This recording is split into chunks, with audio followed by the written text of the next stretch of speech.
నమస్తే, welcome to right angle. Actually ఇప్పుడు Iran and Israel America మధ్య వార్ నడుస్తోంది. ఈ వార్ మొదలవ్వడమే కీలకమైనటువంటి స్ట్రైక్తో మొదలైంది. స్ట్రైక్ ఏంటి అని అంటే, ఫస్ట్ స్ట్రైక్లోనే ఇజ్రాయెల్ చేసినటువంటి మొదటి దాడిలోనే ఆపరేషన్ రోరింగ్ లైన్ పేరిట చేసినటువంటి దాడిలోనే ఇరాన్కి సంబంధించినటువంటి కీలక నాయకులు అందరూ కూడా చనిపోయారు. నిజానికి వాళ్ళు బతికుండి ఉంటే ఈరోజు పరిస్థితి వేరుగా ఉండేదేమో. అయితే సర్ప్రైజింగ్గా, అంటే ఎవరు ఊహించని విధంగా మొట్టమొదటి స్ట్రైక్లోనే ఇరాన్కి సంబంధించినటువంటి కీలక నాయకులు అందరూ చనిపోవడం, అయతుల్లా అలీ ఖమనీ సహా ఐఆర్జీసీ చీఫ్ సహా మొత్తం కీలకమైన నాయకులు అందరూ కూడా చనిపోవడం ఒక్కసారిగా ప్రపంచాన్ని నిర్ఘాంతపోయేలా చేసింది. ఓవైపు ఇజ్రాయెల్ మొసాద్, మరొక వైపు అమెరికా సిఐఏ కలిసి చేసినటువంటి ఆపరేషన్ ఇది. ఇద్దరి మధ్య ఇంటెలిజెన్స్ షేరింగ్ ఉంది. అండ్ ముఖ్యంగా మిడిల్ ఈస్ట్, వెస్ట్ ఏషియాలో వ్యవహారాలు అంటే మొస్సాద్కి అణువు తెలిసి ఉంటుంది. అండ్ అందులోనూ ఇరాన్కి సంబంధించిన వ్యవహారాల మీద చాలా సంవత్సరాలుగా వాళ్ళు నిఘా పెట్టి ఉంచారు. అండ్ ఇరాన్లో అణ్వస్త్రాల్ని తయారు చేయడం కోసం ఎన్ని రకాల ప్రయత్నాలు చేస్తున్నా వాటన్నింటినీ కూడా అనేక సార్లు ధ్వంసం చేస్తూ వచ్చింది ఇజ్రాయెల్ మొసాద్. సో ఇప్పుడు కూడా ఫస్ట్ స్ట్రైక్ చేయడమే డైరెక్ట్గా ఇజ్రాయెల్ నుంచి జరిగినటువంటి స్ట్రైక్లోనే అయతుల్లా అలీ ఖమైనీ సహా కీలక నాయకులందరూ చనిపోయారు. వాళ్ళ పేర్లు చెప్తాను నేను, వాళ్ళ పొజిషన్స్ చూస్తేనైతే Ayatollah Ali Khamenei supreme leader of Iran, ఇంకోవైపు అలీ షంఖానీ, ఇతను సుప్రీం నేషనల్ సెక్యూరిటీ కౌన్సిల్కి సుప్రీం, ఈయన అయతుల్లా అలీ ఖమైనీకి అడ్వైజర్గా వ్యవహరిస్తారు. అండ్ ఆయన సీనియర్ అడ్వైజర్ ఆయన పక్కనే ఉంటాడు ఎప్పుడు కూడా. అండ్ అజీజ్ నజీర్ జాదే, ఇతను మినిస్టర్ ఆఫ్ డిఫెన్స్, వాళ్ళ డిఫెన్స్ సంబంధించినటువంటి మినిస్టర్, అదేవిధంగా ఫార్మర్ ఎయిర్ ఫోర్స్ కమాండర్ కూడా. ఇంకోవైపు మహమ్మద్ పాక్పోర్, ఇతను commander of the Islamic revolutionary guard corps, IRGC ground ఫోర్సెస్కి సంబంధించినటువంటి head. And Abdul Rahim Mousavi, chief of staff of the Iranian armed forces, ఇరాన్కి సంబంధించిన ఆర్మ్డ్ ఫోర్సెస్ అన్నింటికీ కూడా హెడ్ ఇతను, చీఫ్. అండ్ మరొక వైపు Mohammad Shirazi, head of the supreme leader's military office, supreme leader Ayatollah ఖమైనీకి సంబంధించినటువంటి మిలిటరీ ఆఫీస్ అన్నింటికి ఆయనే chief. And Saleh Asadi, head of the intelligence directorate of the Khatam al Anbiya command, అంటే వాళ్ళ నిఘా వ్యవస్థకి సంబంధించినటువంటి head. Hossein Jabal Amelian, chairman of the organization of defensive innovation and research. So వాళ్ళ శాస్త్ర సాంకేతిక పరిజ్ఞానాలకు సంబంధించినటువంటి హెడ్. మరొక వైపు ఇంటెలిజెన్స్ విభాగానికి అధిపతి, మరొక వైపు ఐఆర్జీసీ వాళ్ళ కోర్ రెవల్యూషనరీ గార్డ్ కోర్ ఏదైతే ఉందో దానికి సంబంధించినటువంటి హెడ్.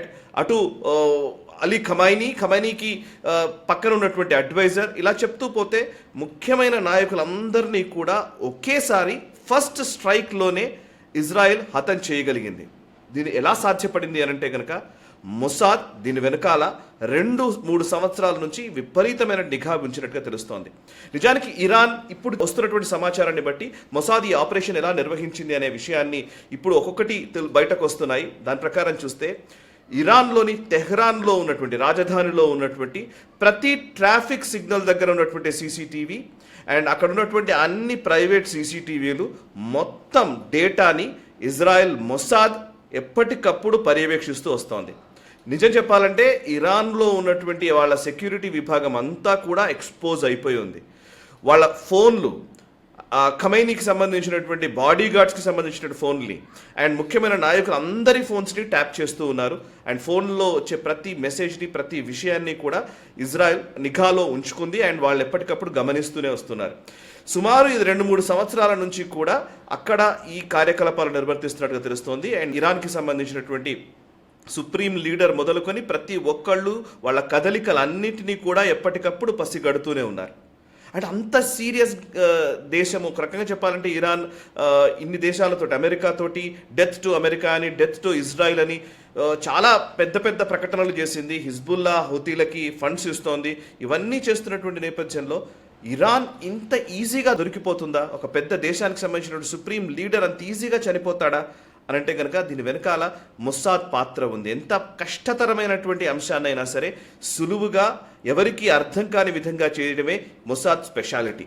అండ్ ఇట్లాంటి అనేక ఉదంతాలు మనకు తెలుసు. అండ్ చాలా ఉదంతాల గురించి నేషనల్ స్టబ్లో కూడా నేను చాలా చెప్పాను మొసాద్ ఆపరేషన్స్ గురించి. అందులో 2024లోనే పేజర్ అటాక్ జరిగింది. హిజ్బుల్లాకు సంబంధించినటువంటి కీలకమైన నాయకులు అందరూ కూడా వాళ్ళు పేజర్లు వాడడం మొదలు పెట్టారు. అంటే కమ్యూనికేషన్ వ్యవస్థ వల్ల ఇజ్రాయెల్ వింటుంది అనే ఉద్దేశంతో, ఇజ్రాయెల్కి కమ్యూనికేషన్ వెళ్ళకూడదనే ఉద్దేశంతో వాళ్ళు పేజర్స్ తీసుకున్నారు.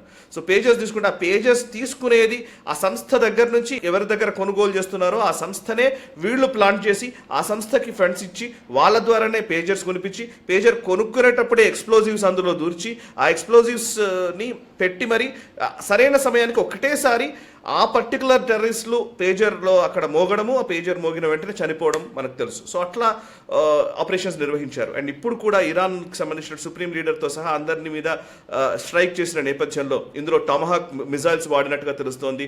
B-2 బాంబర్స్ యుఎస్ నుంచి ఇచ్చినటువంటి బాంబర్స్ వాడారు. అండ్ మరో అనేక ప్రిసైజ్డ్ మిజైల్స్ని యూజ్ చేశారు. ఒకే స్ట్రైక్లో ఇది జరిగింది. అయితే అందరూ ఒక దగ్గరే ఉన్నారా అని అంటే కనుక యాక్చువల్లీ ఈ ఆపరేషన్ కోసం చాలా రోజుల నుంచి ఎదురు చూస్తూ ఉన్నారు.